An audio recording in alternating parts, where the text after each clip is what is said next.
بسم اللہ الرحمن الرحیم الحمد للہ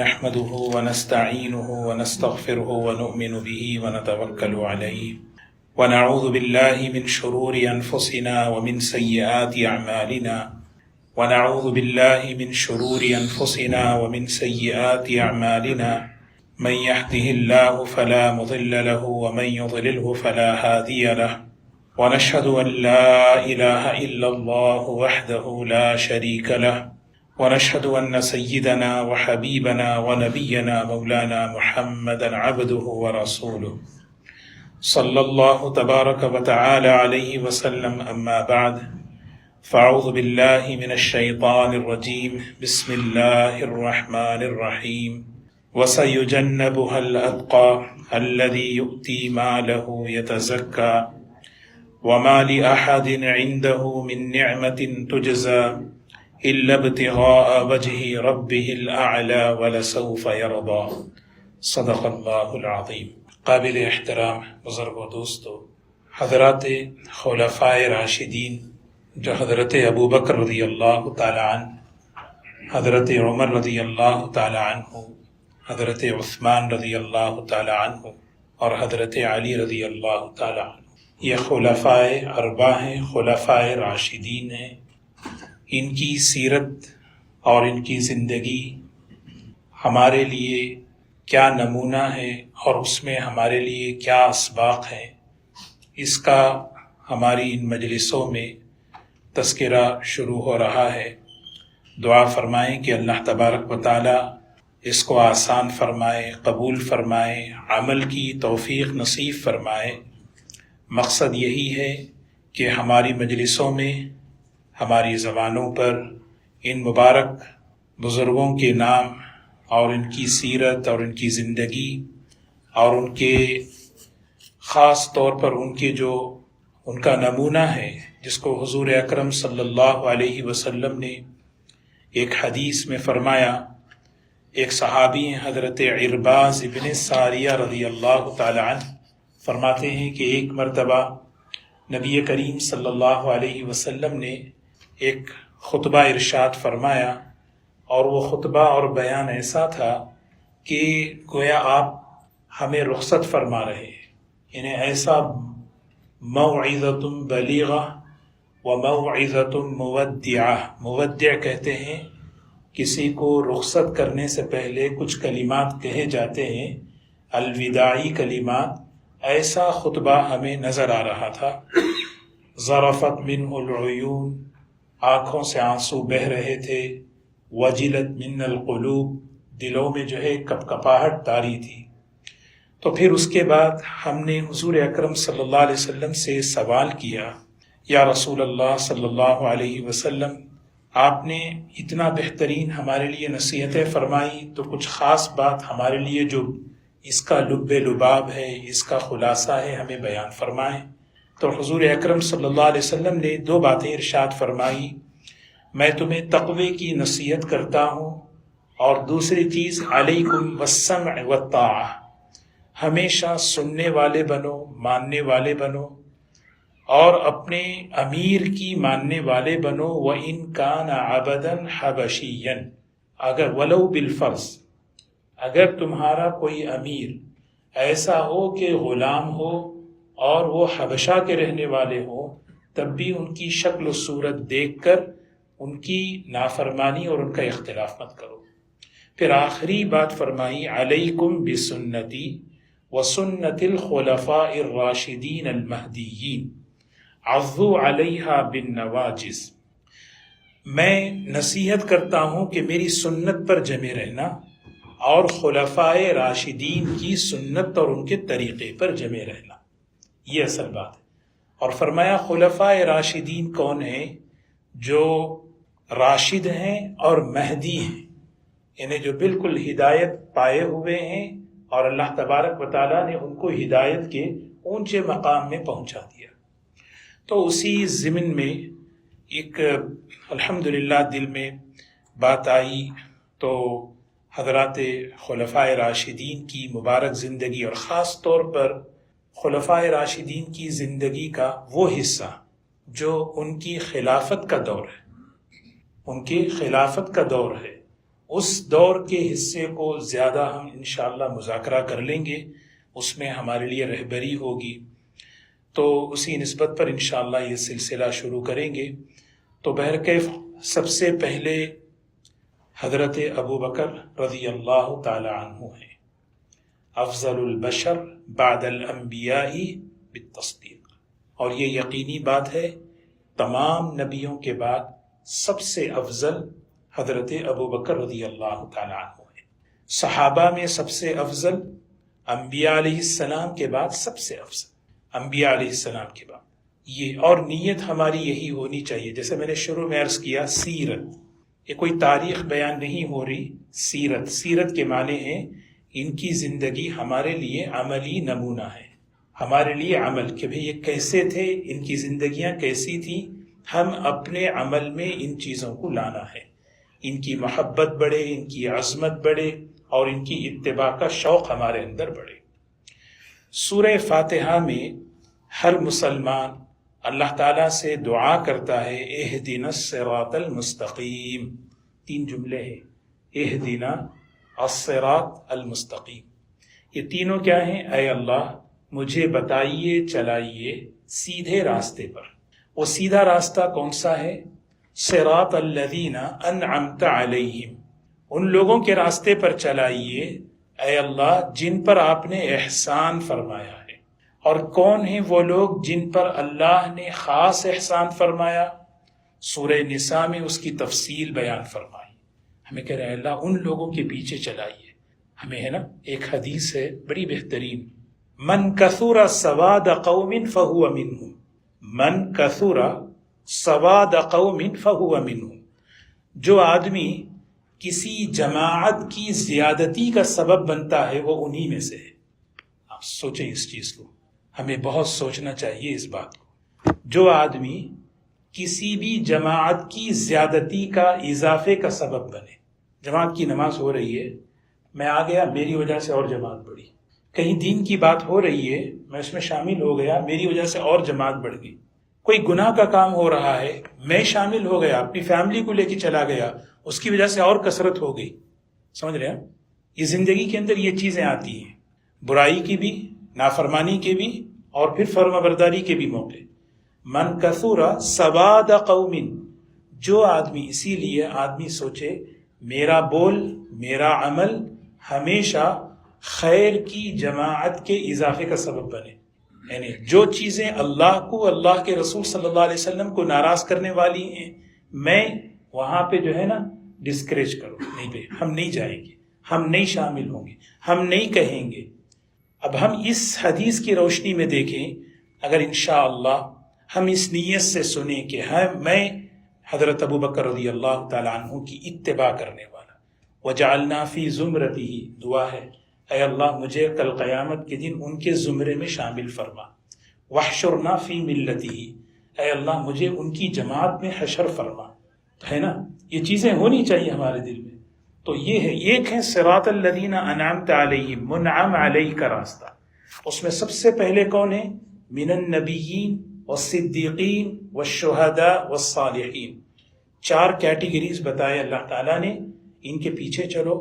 اس میں سب سے اعلیٰ جو مقام ہے وہ انبیاء علیہ السلام کا، اور دوسرے نمبر پر صدیقین، تمام صحابہ صدیق ہیں، اور حضرت ابو بکر رضی اللہ تعالیٰ عنہ صدیق اکبر ہے۔ تمام صحابہ صدیق، اولئک هم الصادقون، سب صدیق ہیں، یہ ہمیں، لیکن حضرت ابو بکر رضی اللہ تعالیٰ عنہ صدیقیت کے اعلیٰ مقام پر ہے۔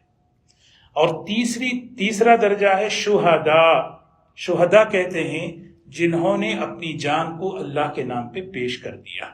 اور چوتھی جماعت ہے والصالحین، صالحین کسے کہتے ہیں؟ صالحیت کا معیار آسان علماء نے یہ بتایا، اتباع سنت۔ بس کون نیک ہے بھائی؟ نیک کون ہے؟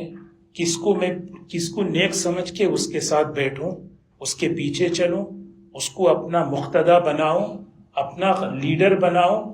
ایک چیز علماء نے، بہت لمبی چوڑی تفصیلات نہیں، نہ کرامتیں دیکھو، نہ جو ہے ان کے اقوال دیکھو نہ ان کا، نہیں، بس یہ ایک چیز زندگی میں اتباع سنت کس کے پاس ہے، سنت کا اتباع، یہ اصل چیز، کیونکہ اتباع سنت اللہ سے جوڑتا ہے، اور ہم صالحین سے جڑنا اسی لیے کہ وہ ہمیں اللہ سے جوڑتے ہیں۔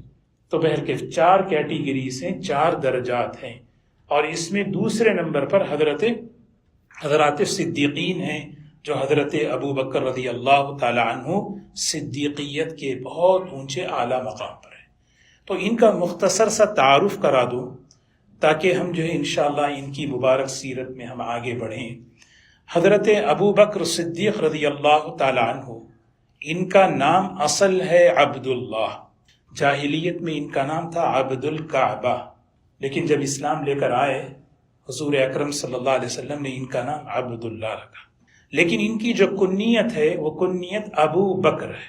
ابو بکر کہتے ہیں، بکر کہتے ہیں، مبکر، یہ سارے نام معنی ہیں پہل کرنا، سبقت کرنا، آگے بڑھنا، آگے بڑھنے والے کو ابو بکر کہتے ہیں۔ اسلام لانے میں سب سے پہل کرنے والے، قربانی دینے والے میں سب سے پہل کرنے والے، گویا آپ حضرت ابو بکر رضی اللہ تعالی عنہ کی مبارک سیرت شروع سے لے کر آخر تک آپ دیکھیں، ہر عمل میں پہل کرنا، خدمت میں، اکرام میں، قربانی میں، ہر جگہ آپ دیکھیں ایک چیز ملے گی، سب سے پہلے نمبر پر حضرت ابو بکر رضی اللہ تعالی۔ ان کے کچھ القاب ہیں، ان کے کچھ ٹائٹل ہیں، صدیق، عتیق، حلیم، اواہ، یہ سب، امیر الشاکرین، بہت سے ہیں۔ مشہور جو ہے 2-3 ہیں۔ ایک ہے عتیق، اس کی وجہ تسمیہ کیا ہے، کیا وجہ ہے کہ ان کا لقب عتیق پڑا؟ روایت میں آتا ہے نبی کریم صلی اللہ علیہ وسلم مسجد نبوی میں تشریف فرما تھے، آپ نے صحابہ سے فرمایا تم میں سے کوئی شخص ایسے آدمی کو اگر دیکھنا چاہے جس کو اللہ نے جس کے لیے اللہ تعالیٰ نے جنت کو واجب کر دیا اور جہنم سے ان کو اللہ نے آزاد کر دیا، فَلْيَنْظُرْ إِلَىٰ أَبَا بَكْرٍ، ابو بکر کو دیکھے۔ اگر کوئی شخص تم میں سے ایسے شخص کو دیکھنا چاہے، سبحان اللہ، دیکھیں مجلس ہے، حضرت ابو بکر رضی اللہ عنہ بیٹھے ہوئے ہیں، فرمایا جا رہا ہے تم میں سے اگر کوئی شخص ایسے آدمی کو دیکھنا چاہے جس کو اللہ تعالیٰ نے جہنم سے آزاد کر دیا۔ عتیق معنی جو ہے وہی ہے، عتقاء اللہ من النار، ہے نا، عتق من النیران، جہنم سے آزاد، اللہ تعالیٰ نے ان کو جہنم سے آزاد کر دیا، کتنی بڑی بات ہے۔ اور صدیق مشہور ہے، ہم واقعہ سنتے ہیں جب اللہ کے رسول صلی اللہ علیہ وسلم معراج سے واپس تشریف لائے تو آپ نے صبح میں لوگوں کے سامنے سب تفصیل آپ نے رکھ دی۔ جب تفصیل رکھ رہے تھے تو اس موقع پر ابو جہل بھی تھا مجلس میں، تو اس نے جو ہے سوچا موقع غنیمت ہے، اس وقت ان کے دوست ابو بکر نہیں ہیں، تو کیا کریں، تلاش کر کے ان کو آج بتائیں، شاید کہ آج ان کو سمجھ میں آ جائے۔ تو وہ تلاش کر کے حضرت ابو بکر سے ملا، حضرت ابو بکر رضی اللہ تعالیٰ عنہ سے کہنے لگا بتاؤ بھئی، ایک آدمی ایسا ہو جو یہ کہے کہ رات کے مختصر سے حصے میں وہ مکے سے بیت المقدس چلا جائے پھر آسمانوں پہ جائے، کیا تم اس کی بات کو یقین کرتے ہو؟ حضرت ابو بکر رضی اللہ تعالیٰ عنہ جواب دینے سے پہلے ایک جملہ پوچھا، ایک جملہ، وہ کہنے والے کون ہیں بتاؤ، ہے نا، کہنے والے کون ہیں، ڈیپینڈ ہے اس پہ، کہنے کہ تمہارے ساتھی، تمہارے دوست۔ اچھا، وہ کہہ رہے ہیں، کون سی بڑی بات ہے، اللہ ایک ہے، جنت ہے، جہنم ہے، سب کچھ ان کے کہنے پر ہم مانے ہیں، تو یہ کون سی بڑی بات؟ ان کا خادم آسمان سے کئی مرتبہ جبرائیل زمین پر آتے ہیں اور یہ ایک مرتبہ نیچے سے اوپر چلے جائیں تو کون؟ جب یہ جواب حضور اکرم صلی اللہ علیہ وسلم کی خدمت میں پہنچا تو اللہ کے رسول صلی اللہ علیہ وسلم نے مجلس میں فرمایا ابو بکر صدیق ہیں، ابو بکر صدیق ہیں۔ ایک روایت میں آتا ہے آسمانوں میں حضرت ابو بکر رضی اللہ تعالی عنہ کو صدیق کے نام سے پکارا جاتا ہے، اور ایک روایت میں حلیم کے نام سے، حلیم، یہ حضرت ابو ہریرہ رضی اللہ تعالی عنہ کی روایت ہے۔ حضور اکرم صلی اللہ علیہ وسلم تشریف فرما ہے، جبرائیل علیہ السلام آئے اور آ کر انہوں نے فرمایا یہ جو ہیں جو بیٹھے ہیں مجلس میں یہ ابن ابی قحافہ کے بیٹے ہیں. یہ حضرت ابو بکر رضی اللہ تعالیٰ عنہ کے والد کا نام تھا. یہ ابن ابی قحافہ کے بیٹے. جی. فرمایا آپ کیسے پہچانتے؟ بولے کہ یہ آسمانوں میں ان کی بڑی شہرت ہے اور ان کو آسمانوں میں حلیم کے نام سے پکارا جاتا ہے. صدیق، حلیم، اواہ. اواہ کہتے ہیں بہت نرم طبیعت، بہت نرم دل. یعنی یہ حضرت ابو بکر رضی اللہ تعالیٰ عنہ کے القاب. نام عبداللہ، کنیت ابو بکر، اور مشہورت اللہ نے ابو بکر سے عطا فرما دی. اور اس کی وجہ یہ ہے کہ ہر عمل میں سبقت لے جانا. ہمارے اندر بھی اللہ تعالیٰ ہمیں اس کی توفیق نصیب فرمائے. ان بزرگوں کا جب تذکرہ ہم سنیں، یہ کوئی مطلب ہے کہ واقعات برائے واقعات نہیں، بلکہ ان واقعات میں ہمیں یہ نیت کرنا ہے کہ یہ کیسے نیک لوگ تھے جن کی زندگیاں ایسی تھیں. ہمارے اندر بھی یہ موٹیویشن ہو، ہمارے اندر بھی یہ جذبہ بنے، ہم دین میں، دین کے کاموں میں آگے بڑھنا. ہمارے ایک بات ہے، حضرت ابو بکر رضی اللہ تعالی عنہ کی جو زندگی تھی وہ حضور اکرم صلی اللہ علیہ وسلم سے 2 سال چھوٹے تھے. 2 سال. ایک سفر ہوا تھا حضرت ابو بکر رضی اللہ تعالی عنہ کا. 18 سال کی عمر تھی حضرت ابو بکر کی، 20 سال کی عمر تھی حضور اکرم صلی اللہ علیہ وسلم کی. دونوں کا سفر ہوا ملک شام کی طرف، اور اللہ کے رسول صلی اللہ علیہ وسلم ایک درخت کے نیچے آرام فرما رہے. ایک راہب جو عیسائی پادری تھا اس نے دیکھا اور دیکھ کر کہنے لگا یہ کون ہے یہ صاحب جو تمہارے ساتھ آئے ہیں؟ کہنے لگے یہ محمد ابن عبداللہ ہے. اچھا. تو اس نے ایک بڑی عجیب بات کہی کہ دیکھو ہم نے آسمانی کتابوں میں یہ پڑھا ہے، اس درخت کے نیچے جو وہی آدمی بیٹھے گا جو اس امت کا، اس انسانیت کا آخری نبی ہونے والا ہے. یہ آخری نبی ہونے والے ہیں. اور اسی سفر میں حضرت ابو بکر رضی اللہ تعالیٰ عنہ ایک خواب دیکھ رہے ہیں، اور خواب دیکھ رہے ہیں، خواب جو ہے دیکھیے کہ خود کہتے ہیں میں نے یہ خواب کسی کو بتایا ہی نہیں. جس دن حضور اکرم صلی اللہ علیہ وسلم نے اسلام کی دعوت دی، سب سے پہلے آپ نے اپنے دوست کو دعوت دی، ابو بکر رضی اللہ تعالیٰ عنہ کو دعوت دی. تو حضرت ابو بکر رضی اللہ تعالیٰ عنہ سبحان اللہ وہ تو بالکل دیکھ چکے تھے اللہ کے رسول صلی اللہ علیہ وسلم کو. اطمینان قلب کے لیے ایک سوال کیا، دلیل کیا ہے آپ اللہ کے نبی؟ دلیل کیا ہے؟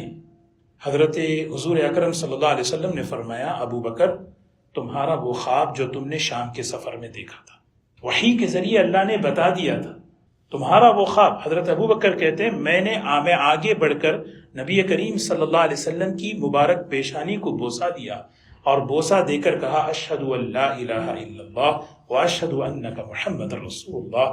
اسی وقت میں نے اسلام قبول کر لیا، کیونکہ یہ خواب میں نے سوائے میں اپنے علاوہ میں نے کسی کو بتایا ہی نہیں. واقعی اللہ کے نبی ہیں. اور حضور اکرم صلی اللہ علیہ وسلم کا عکس، علماء بڑی عجیب بات لکھتے ہیں، حضور اکرم صلی اللہ علیہ وسلم کا جو عکس ہے، آپ کا جو یعنی آپ کی پرچھائی کہیں، بالکل حضور اکرم حضرت مجدد الفسانی رحمۃ اللہ علیہ سبحان اللہ بڑی بہترین بات فرماتے ہیں. اگر اللہ کے رسول صلی اللہ علیہ وسلم آئینے کے سامنے کھڑے ہو جائیں، آپ اللہ کے نبی ہیں اور آئینے میں جو عکس نظر آ رہا ہے وہ صدیق اکبر ہے. یہ حضرت مجدد الفسانی رحمۃ اللہ علیہ اتنا اتباع میں، محبت میں اور قدم بقدم چلنے میں اللہ کے رسول صلی اللہ علیہ وسلم کا اتنا قرب اللہ نے عطا فرمایا. وہ ایک مرتبہ جب اسلام کا ابتدائی دور تھا، روایتوں میں آتا ہے کہ ایک جماعت صحابہ کی ظلم برداشت کر نہیں پائی، ہجرت کر گئی حبشہ کی طرف. تو حضرت ابو بکر رضی اللہ تعالیٰ عنہ بھی ہجرت کرنے لگے. ابھی تھوڑے ہی دور گئے تھے، وہاں ان کو پکڑ لیا. نہیں، جب آگے چلے برق غیمات کی طرف تو وہاں پر جو ہے ابن ابی دغینہ ایک آدمی تھے جو مکے کے بڑے سرداروں میں سے تھے، بہت یعنی ان کا جو ہے انفلوئنس تھا، ان کا جو ہے اثر تھا. انہوں نے پوچھا ابو بکر آپ کہاں جا رہے ہیں؟ کہنے لگے میں حبشہ کی طرف جا رہا ہوں کیونکہ مجھے اللہ کی عبادت کرنی ہے. آپ کی قوم نہ یہاں پر عبادت کرنے دیتی ہے، نہ یہاں پر کچھ ہمیں، تو اس لیے ہم تنگ آ کر جا رہے ہیں. ایک جملہ انہوں نے کہا ابن ابی دغینہ نے، ان مثلک لا یخرج ولا یخرج، آپ جیسے آدمی نہ مکے سے نکلیں گے کوئی آپ کو نکال سکتا ہے. چلیے میں آپ کی ذمہ داری لیتا ہوں. اس زمانے میں ہوتا یہ تھا کہ جو ہے پناہ دیتے تھے، بھئی یہ آدمی میری پناہ میں ہے. اور ابی دغینہ جو ہے بہت اونچے یعنی مکی زندگی میں لوگوں کے نزدیک بہت اونچے درجے کا آدمی تھا. انہوں نے کہا میں ان کو جو ہے پناہ دیتا ہوں. تو کیسے آدمی کو نکال رہے ہو مکے سے؟ ان مثلہ لا، یعنی ایسا آدمی نہ یہ نکلیں گے نہ یہ نکالے جائیں گے. اور پھر اس کے بعد ابن دغینہ کی زبان سے جو کلمات نکلے وہ کلمات وہی تھے جو حضرت خدیجہ رضی اللہ تعالیٰ عنہ کی زبان سے حضور اکرم صلی اللہ علیہ وسلم پر جب وحی اتری اس موقع پر جو کلمات تھے. تسلی دینے کے لیے ہم سنتے ہیں نا، کلا واللہ لا یخزیک اللہ ابدا انک لتصل الرحیم وتحمل الکلا وتکسب المعدوم. نبی جی آپ کے اندر یہ خوبیاں ہیں، آپ جو ہے رشتوں کو جوڑتے ہیں، لوگوں کی ضرورتیں پوری کرتے ہیں، مہمان نوازی کرتے ہیں، دوسروں کا بوجھ اپنے سر لیتے ہیں. روایت میں آتا ہے، بخاری شریف کی روایت ہے کہ ابن دغینہ نے حضور اکرم حضرت ابو بکر رضی اللہ تعالیٰ عنہ کے بارے میں یہی جملے کہنے لگے، حالانکہ کوئی سنا ہونا نہیں تھا. کہنے لگے کتنا انہیں دیکھیں کتنا لوگوں نے آپ کی زندگی کو قریب سے دیکھا. آپ جیسا آدمی نہ مکے سے نکل سکتا ہے نہ آپ جیسے آدمی کو مکے سے نکالا جا سکتا ہے، اس لیے کہ آپ رشتوں کو جوڑنے والے، آپ جو ہے مہمان نواز ہیں، آپ دوسروں کا بوجھ اٹھانے والے. اور سبحان اللہ، جس وقت اسلام میں داخل ہوئے تاجر تھے، مکہ مکرمہ کے بڑے تاجروں میں شمار تھا. 40,000 دینار ان کی مالیت تھی حضرت ابو بکر رضی اللہ تعالیٰ عنہ کی. اس زمانے کا جو خرچ تھا، اس زمانے کا جو انفاق تھا، وہ یہ تھا کہ مظلوموں کو ظالموں سے بچانا. حضرت بلال ہیں، حضرت ذنیرہ ہیں رضی اللہ عنہم، حضرت عمار، اور بھی بہت سے جتنے لوگ جن پر مشرکین مکہ زیادتی کرتے تھے، حضرت ابو بکر رضی اللہ تعالی عنہ اپنا مال خرچ کرتے رہے یہاں تک کہ ایک وقت ایسا آیا کہ حضور اکرم صلی اللہ علیہ وسلم کی نسبت پر سب کچھ قربان، سب کچھ خرچ کر دیے. عبداللہ ابن عمر رضی اللہ تعالیٰ عنہ کی روایت ہے، میں بیٹھا ہوا تھا مجلس میں، اللہ کے رسول صلی اللہ علیہ وسلم نے فرمایا جبرائیل تشریف لائے ہیں اور فرما رہے ہیں کہ اللہ نے مجھے سلام کہا ہے. اللہ تعالیٰ کی طرف سے حضور صلی اللہ علیہ وسلم کو سلام آتا تھا، اور پھر کہنے لگے اللہ تعالیٰ نے ابو بکر کو بھی سلام کہا ہے. دیکھیں سبحان اللہ، کتنی بڑی بات، اللہ نے ابو بکر کو بھی مقام دیکھیں. اسی لیے دوستو یہ بہت بڑی سمجھنے کی بات ہے کہ حضرت ابو بکر رضی اللہ تعالیٰ عنہ سارے صحابہ میں سب سے افضل ہیں، سب سے افضل. ہر صحابی ان کا مقام ہے، ان کی فضیلت ہے، لیکن ابو بکر رضی اللہ، جیسے تمام نبیوں میں سب سے افضل کون ہے؟ نبی کریم صلی اللہ علیہ وسلم. ہر نبی کا مقام ہے، ہر نبی اپنی جگہ ہے، لیکن نبوت نبی انبیاء علیہ السلام میں جیسے حضور اکرم صلی اللہ علیہ وسلم ہے، صحابہ کرام میں حضرت ابو بکر صدیق رضی اللہ تعالیٰ.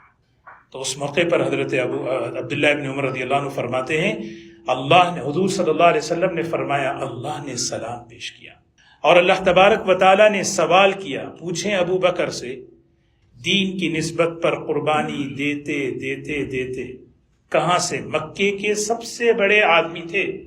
حضرت ابو بکر رضی اللہ تعالیٰ عنہ کی دو بڑی خوبیاں تھیں. ایک مکے کے معبر تھے، معبر کہتے ہیں خواب کی تعبیر بیان کرنا. بعض روایتوں میں حضور اکرم صلی اللہ علیہ وسلم نے ابو بکر سے تعبیر پوچھی، ابو بکر یہ تعبیر بتاؤ کیا ہے ایسے بھی واقعات. آپ سوچیں، حالانکہ حضور صلی اللہ علیہ وسلم کو اللہ نے خواب کی تعبیر کے اصول عطا فرمائے، علم نہیں، علم تو دوسروں کو بھی ملتا لیکن اصول. تو حضور اکرم صلی اللہ علیہ وسلم پوچھ رہے ہیں ابو بکر اس خواب کی تعبیر کیا ہے. اور دوسرا، حضرت ابو بکر رضی اللہ تعالیٰ عنہ قاضی تھے. کتابوں میں لکھا ہے بیت اللہ کی دیوار سے ٹیک لگا کر لوگوں کے فیصلے کرتے تھے، لوگ ان کے پاس آتے تھے فیصلوں کے لیے، ایسا ان کا مقام تھا. اتنے بڑے آدمی، تاجر، معبر، قاضی، قربانی دیتے دیتے اس حال میں کیا یہ مجھ سے راضی ہیں کہ سب کچھ قربان ہو گیا؟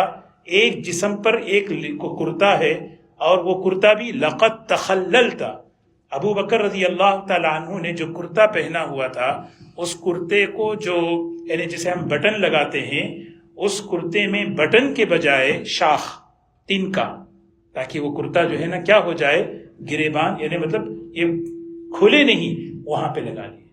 اور حضرت جبرائیل علیہ السلام نے فرمایا اللہ تعالیٰ پوچھ رہے ہیں کہ کیا ابو بکر اس حال میں راضی ہے؟ ایک سوچنے کی بات ہے کہ جب بندہ دین کی نسبت پر قربانیاں دیتا ہے، دیتے دیتے اگر حالات آئیں تو یہ اللہ سے راضی ہونا چاہیے۔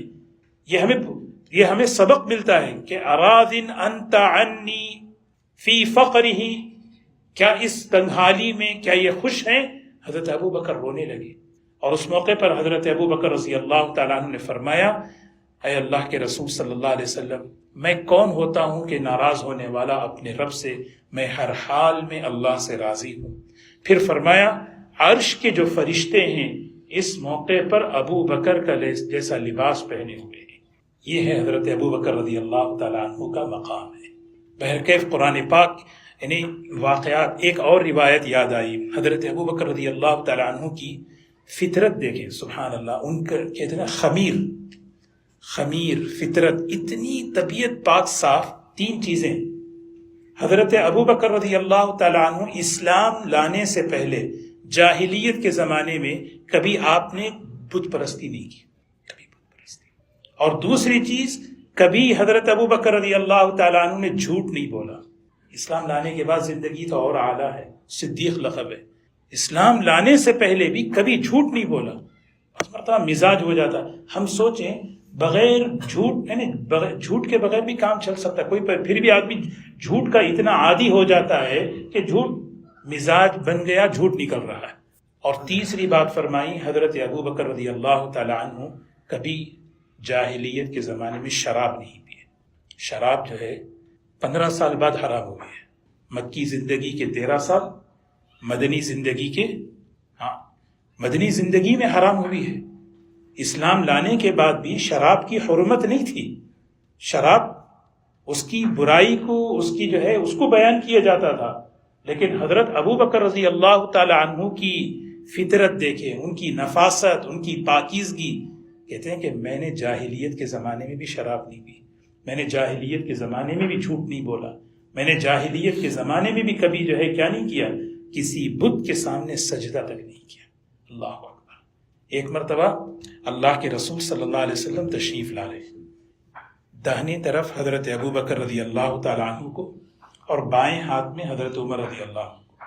مسجد میں داخل ہوئے، صحابہ بیٹھے ہوئے، اور ہمیشہ جب بھی حضور صلی اللہ علیہ وسلم کی مجلس ہوتی تھی، رائٹ سائڈ میں حضرت ابو بکر بیٹھتے تھے اور لیفٹ سائڈ میں حضرت عمر رضی اللہ عنہ بیٹھتے تھے۔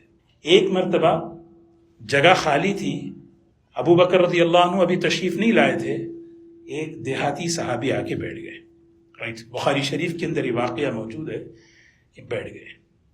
کسی نے جو ہے دودھ پیش کیا تو حضور اکرم صلی اللہ علیہ وسلم جو ہے 3 گھونٹ آپ نے دودھ پیے۔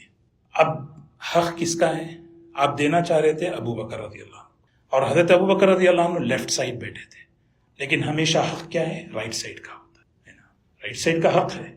اسی لیے اسلام میں داہنے طرف کی بہت اہمیت ہے، داہنے طرف کی بہت اہمیت ہے نا۔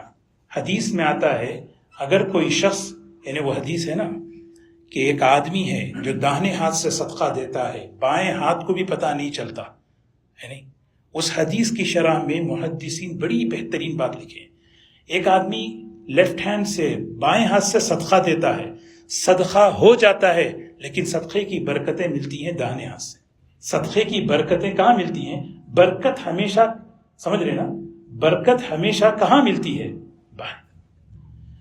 اللہ نے دیکھو یہ 2 ہاتھ ہیں، اللہ نے اس کو فضیلت دی، اللہ نے اس کو فضیلت دی، اس پر جس چیز کو اللہ نے فضیلت دی، جب ہم اس کو فضیلت دیں گے کام میں برکت آتی ہے۔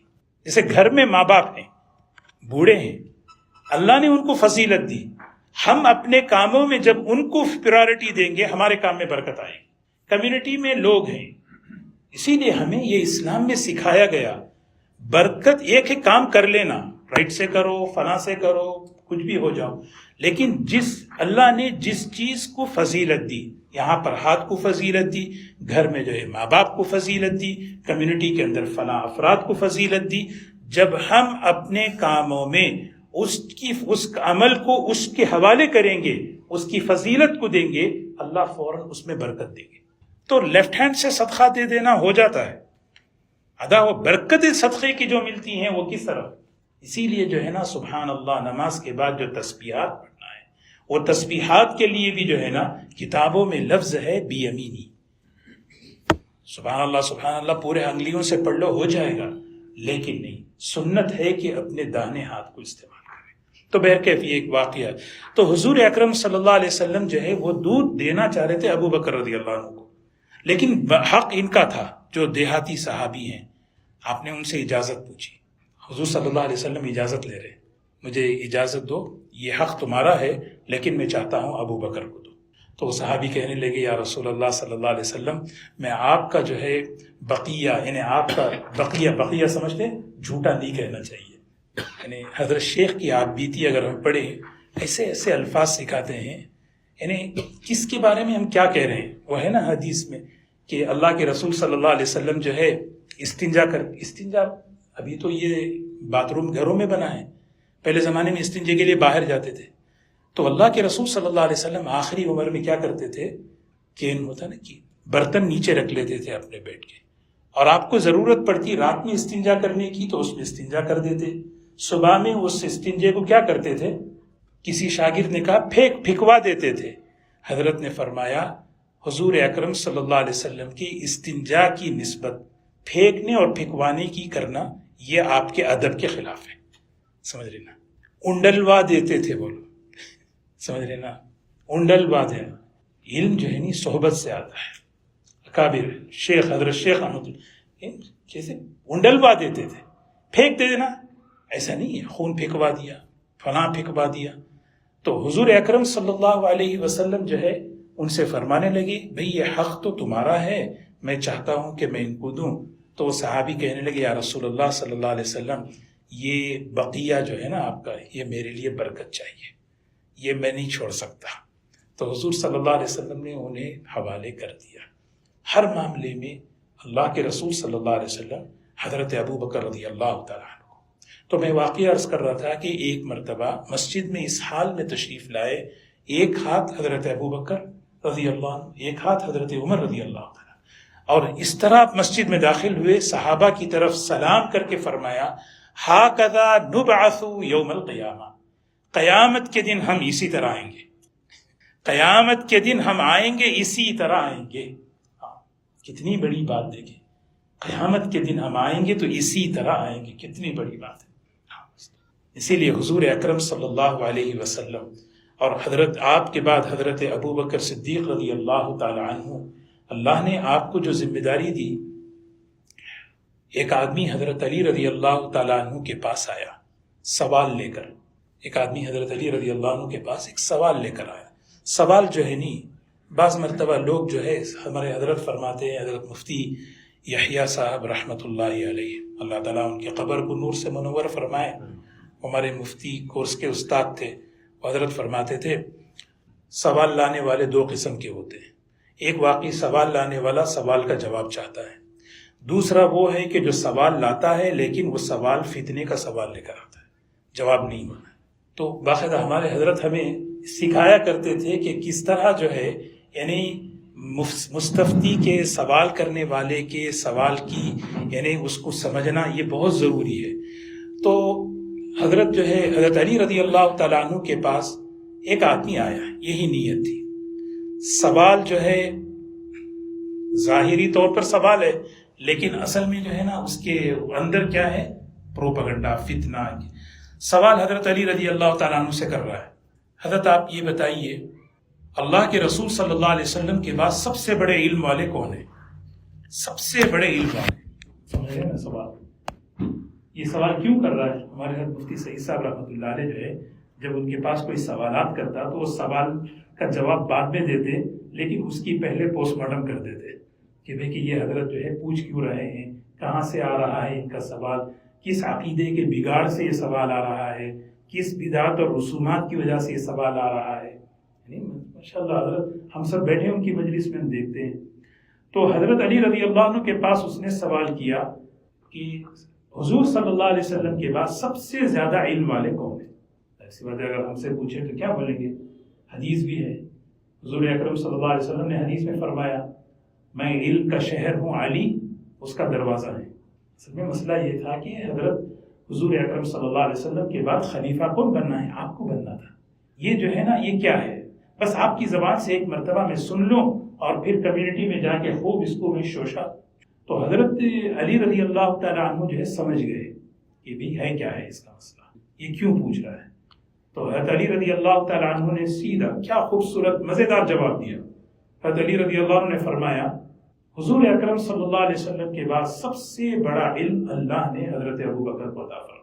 وہ جیسے اس نے سنا یہ کیا ہو گیا، میرے موافق تو جواب نہیں ملا. حضرت وہ حدیث یعنی کہ وہ حدیث اپنی جگہ ہے، وہ حدیث اپنی جگہ ہے، فضیلت اپنی جگہ ہے، آپ نے فرمایا. لیکن ایک مسئلہ سنو، ایک مسجد ہے، اس مسجد میں اہل علم جمع ہے، اور اہل علم میں نماز کا وقت اگر آ جائے تو نماز میں آگے کون بڑھے گا؟ نماز کے لیے آگے امامت کو کس کو بڑھائیں گے؟ سب علماء ہیں. تو اس آدمی نے کہا جس کے پاس سب سے زیادہ علم ہو. تو اچھی بات. تو جس وقت حضور صلی اللہ علیہ وسلم بیمار ہوئے، مرض وفات شروع ہوئی، اس موقع پر آپ نے کیا فرمایا؟ ابو عمر بھی تھے، ابو بکر بھی تھے، عثمان بھی تھے، علی بھی تھے، سب تھے. اس موقع پر آپ نے فرمایا مرو ابا بکر فلیصلی بالناس.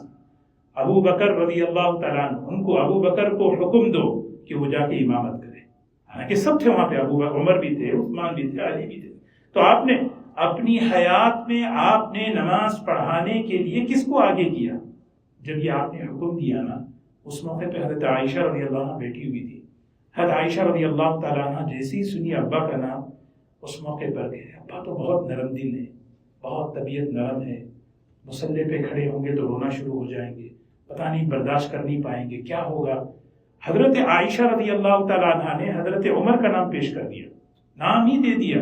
یا رسول اللہ صلی اللہ علیہ وسلم آپ عمر سے کہیے وہ نماز پڑھائے، میرے ابا بہت کمزور نرم دل ہیں، برداشت کر نہیں پائیں گے.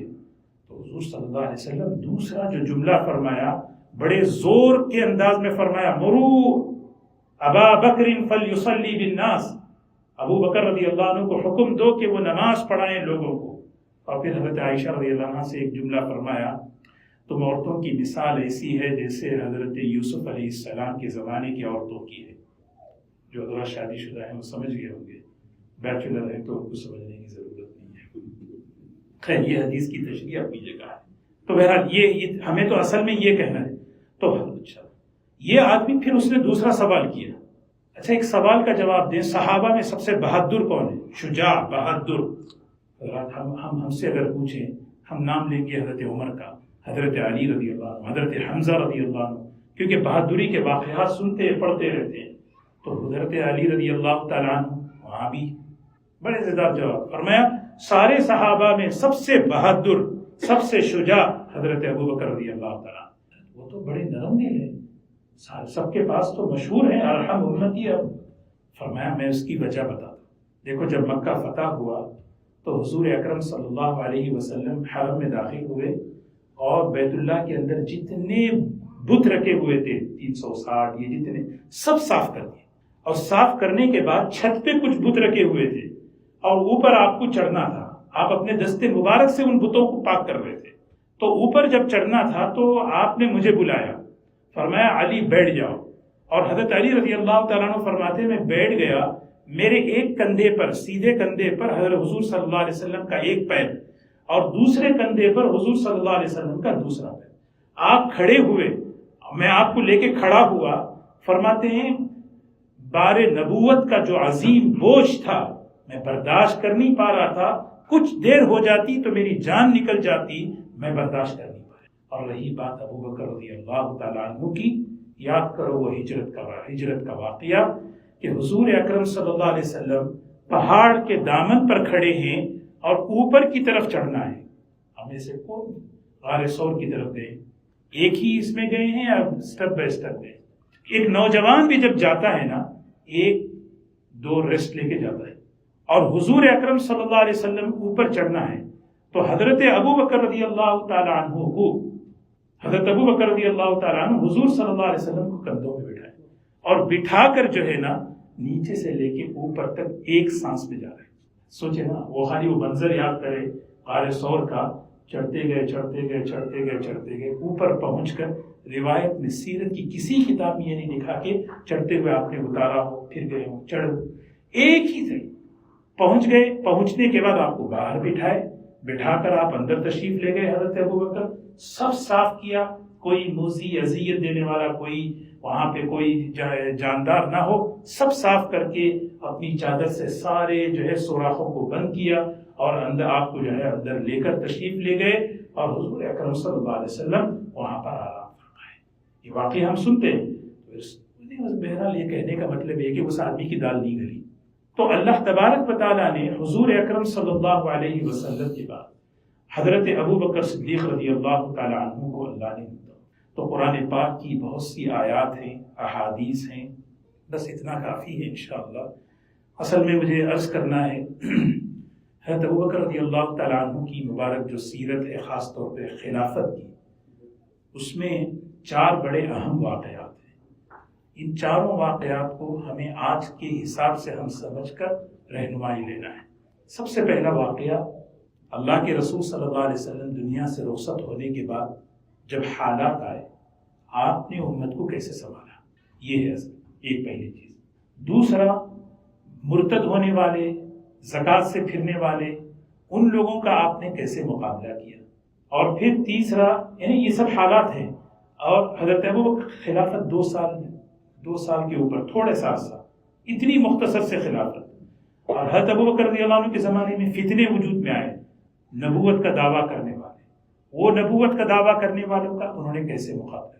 اور دنیا سے رخصت ہوتے ہوئے حضرت ابو بکر رضی اللہ تعالیٰ عنہ نے حضرت ابو بکر عمر رضی اللہ تعالیٰ عنہ کو جو ذمہ داری سونپی، کس طریقے سے سونپی، اور آپ نے کس طریقے سے ذمہ داری لی۔ مجھے اصل میں شروع کرنا تھا، اسی خطبے سے شروع کرنا چاہ رہا تھا کہ جس وقت آپ خلیفہ بنے، اس وقت آپ خلیفہ کیسے بنے، اور جب بنائے گئے تو پھر اس موقع پر اللہ تعالیٰ حضرت ابو بکر رضی اللہ تعالیٰ عنہ نے کیا خطبہ جو ارشاد فرمایا، انشاءاللہ اگلے ہفتے اس کو عرض کروں گا۔ بہرکیف یہ کچھ باتیں ہیں، اللہ تبارک و تعالیٰ ہمیں ہمارے دلوں میں یہ حضرات صحابہ، خاص طور پر حضرت ابو بکر صدیق رضی اللہ تعالیٰ عنہ کی محبت اور عظمت ہمارے دلوں میں پیدا فرمائے۔ یعنی اتنی 1-2 مجلس سے نہیں، پورا سال صرف سیرت ابو بکر پہ چل سکتے ہو، پورا سال ہماری مجلس ہے۔ اتنے فضائل، اتنے صفات، جامع کمالات سے صحابہ ہیں، سیدھی بات، یہ میرا قول نہیں، حضرت مجدد الفسانی رحمۃ اللہ علیہ کا بڑوں کی بات ہے۔ سارے صحابہ کی خوبیاں ایک آدمی میں ہیں، وہ حضرت ابو بکر سے، اور حضور صلی اللہ علیہ وسلم سارے مجمع میں کہہ رہے ہیں سب سے زیادہ مجھے محبت ابو بکر سے ہے۔ آپ نے پوچھا سب سے زیادہ محبت کس سے ہے؟ فرمایا عائشہ رضی اللہ عنہ سے۔ مردوں میں کس سے ہے؟ تو حضور صلی اللہ علیہ وسلم نے فرمایا ان کے والد ابو بکر سے۔ وَسَيُجَنَّبُهَا الْأَتْقَى، ان کی تعریف میں اللہ قرآن اتار رہا ہے، اِذْ يَقُولُ لِصَاحِبِهِ لَا تَحْزَنْ إِنَّ اللَّهَ مَعَنَا۔ ابھی کچھ دن پہلے سورہ توبہ کی تفسیر میں یہ جملہ گزرا، اللہ تعالیٰ نے حضور اکرم صلی اللہ علیہ وسلم کے ساتھ جو حضرت ابو بکر تھے غار حرا میں، فرمایا لِصَاحِبِهِ۔ قرآن پاک کی اس آیت سے حضرت ابو بکر رضی اللہ تعالیٰ عنہ کی صحابیت ثابت ہو گئی ہے۔ ابو بکر رضی اللہ تعالیٰ عنہ کی صحابیت کا انکار بہت، یعنی ایمان کا خطرہ ہے، آدمی ایمان سے نکل جائے، قرآن کا انکار ہو رہا ہے، اتنی بڑی بات۔ اور ایک سورہ احقاف کی بڑی مشہور آیت، حتیٰ اذا بلغ اشدہ وبلغ 40 سنہ، جب انسان 40 سال مکمل کر لیتا ہے، تھوڑا سا 2 منٹ اور لے لیتا ہوں، بڑی بہترین تفسیر ہے اس کی۔ جب ہم انسان کی 40 سال مکمل ہوتے نا، 40 سال جب مکمل ہو جاتے ہیں، جسمانی طاقتیں اضمحلال کی طرف، کمزوری کی طرف چلتی ہیں، روحانی قوتیں بڑھتی چلی جاتی ہیں۔ یہ ترتیب ہے۔ 40 سال تک آدمی کیا ہے، یہ ترتیب ہے۔ 40 سال تک جسمانی قوت، پھر اس کے بعد روحانی قوت بڑھتی رہے گی۔ اسی لیے آپ دیکھیں اللہ والے ہمارے بزرگ اکابر جتنی عمر ان کی بڑھتی جاتی ہے اتنا ہی روحانیت، اتنا ہی حکمت، اتنا ہی جو ہے ان کا فیض، ان کی برکتیں بڑھتی چلی جاتی ہیں۔ عبداللہ ابن عباس رضی اللہ تعالیٰ عنہ بڑی عجیب بات فرماتے ہیں اس آیت کی تفسیر میں۔ ایک آدمی 40 سال کا ہو جائے اور اس کی زندگی میں خیر غالب نہ ہو، غالب 51% خیر، ایٹ لیسٹ خیر غالب نہ ہو، شیطان اس کے چہرے کو ہاتھ پھیر کے کہتا ہے کیسا بارونق چہرہ ہے تیرا۔ سمجھے؟ جب آدمی 40 سال کی عمر پہ پہنچ جاتا ہے اور اس کی زندگی میں خیر غالب نہیں آتا، خیر غالب آنا، تو پھر شیطان کیا کہتا ہے؟ اس کے چہرے پہ ہاتھ پھیر کے کہتا ہے کیسا تو بہتر ہے، مطلب ہے کہ وہ اس کا جو ہے عزیز بن جاتا ہے۔ تو یہ آیت کا سب سے پہلا مصداق حضرت ابوبکر صدیق رضی اللہ تعالیٰ عنہ، جب یہ 40 سال کی عمر کو پہنچے، ربی اوزعنی ان اشکر نعمتک التي انعمت علی وعلى والدی وان اعمل صالحا ترضاه واصلح لی فی ذریتی انی تبت الیک وانی من المسلمین۔ اس آیت کی تفسیر آپ معارف القرآن میں تفصیل سے دیکھ لیں، بڑی بہترین۔ جب آدمی 40 سال کا پہنچ جائے وہ آدمی یہ دعا کرتا ہے، اے اللہ مجھے اس بات کی توفیق دے کہ میں شکر ادا کروں تیرا اور اپنے ماں باپ کا۔ اللہ کا کم سے کم شکر، ادنا شکر 5 وقت کی نماز ہے۔ ماں باپ کا ادنا شکر کیا ہے؟ کم سے کم ان کے لیے 1 مرتبہ دن میں دعا کرنا ہے، یہ ادنا شکر ہے۔ شکر تو ماں باپ کا احسان سے ادا ہی نہیں کر سکتے، ماں باپ کا جو ہے نا یہ شکر ہے کہ ان کے لیے دعا کریں اللہ کی بات ہے۔ حضرت ابوبکر رضی اللہ اور 3 سعادتیں بیان کی، انعمت علی وعلی والدی ان اعمل صالحا ترضا واصلح لی فی ذریتی انی تبت الیک وانی من المسلمین۔ اے اللہ مجھے اس بات کی توفیق دے کہ میں شکر ادا کروں، شکر اندر کا عمل ہے۔ اصلح لی وان اعمل صالحا، عمل جو ہے ظاہر میں ہوتا ہے، واصلح لی فی ذریتی خارجی نعمت ہے، خارجی نعمت، ظاہری نعمت، باطنی نعمت، یہ تینوں نعمتوں کا شکر بندہ اللہ سے مانگ رہا ہے۔ ایک شخص تھے، ان کا لڑکا بہت آوارہ ہو گیا، تو ایک بہت بڑے بزرگ ہیں، معارف القرآن میں شاید ان کا نام طلحہ ابن مطرف غالباً بزرگ، ان کے پاس آئے، آ کر کہنے لگے کہ حضرت بیٹا بہت آوارہ ہے، کچھ عمل بتائیں، وظیفہ بتائیں۔ انہوں نے کہا استعن بقولہ تعالی، اللہ کے اس قول سے، اس کلام سے تم مدد کیوں حاصل نہیں کرتے؟ اللہ نے کہا ہے یہاں پر، کیا کہا؟ اصلح لی فی ذریتی انی تبت الیک وانی من المسلمین۔ اے اللہ میری اولاد کو سنوار دے، میری اولاد کو نیک بنا دے۔ اصلح لی فی ذریتی، دیکھیے عجیب بات ہے، ماں باپ جب اولاد کے لیے دعا کریں تو وہاں پر یہ بتا رہے جب تم اپنے بچوں کے لیے دعا کرو اس کے ساتھ ساتھ انی تبت الیک وانی من المسلمین، سب سے پہلے اپنے گناہوں سے توبہ کرو، تمہارے گناہوں کا اثر تمہاری اولاد پر پڑتا ہے۔ اصلح لی فی ذریتی، پہلا سینٹنس، یا اللہ میری اولاد کو میرے لیے ثواب دے۔ پھر دوسرا سینٹنس، انی تبت الیک وانی من المسلمین، میں مسلمانوں میں سے بننا چاہتا ہوں، فرما بردار بننا چاہتا ہوں، توبہ کرنا چاہتا ہوں گناہوں۔ اللہ تعالیٰ ہمیں یہ، بہرحال یہ کہنے کا مطلب یہ آیت بھی جو ہے قرآن پاک کی کئی آیتیں ہیں، ولا یأتلی اولو الفضل، یعنی اللہ تعالیٰ کہہ رہے ہیں حضرت ابوبکر رضی اللہ عنہ کو یا اہل فضیلت میں سے ہیں۔ بہرحال حضرت ابوبکر رضی اللہ تعالیٰ عنہ کی شان میں قرآن پاک کی آیات اور بہت سی بے شمار احادیث ہیں، اور ان کی سیرت اور ان کی بڑے ان کے فضائل بیان کیے گئے۔ اللہ تبارک و تعالیٰ ہمارے دلوں میں ان مبارک لوگوں کی محبت، عظمت پیدا فرما کر ان کی اتباع کا شوق ہمیں نصیب فرمائے، اور آخرت میں اللہ تعالیٰ ان کے ساتھ ہم سب کو ان کے حشر فرمائے۔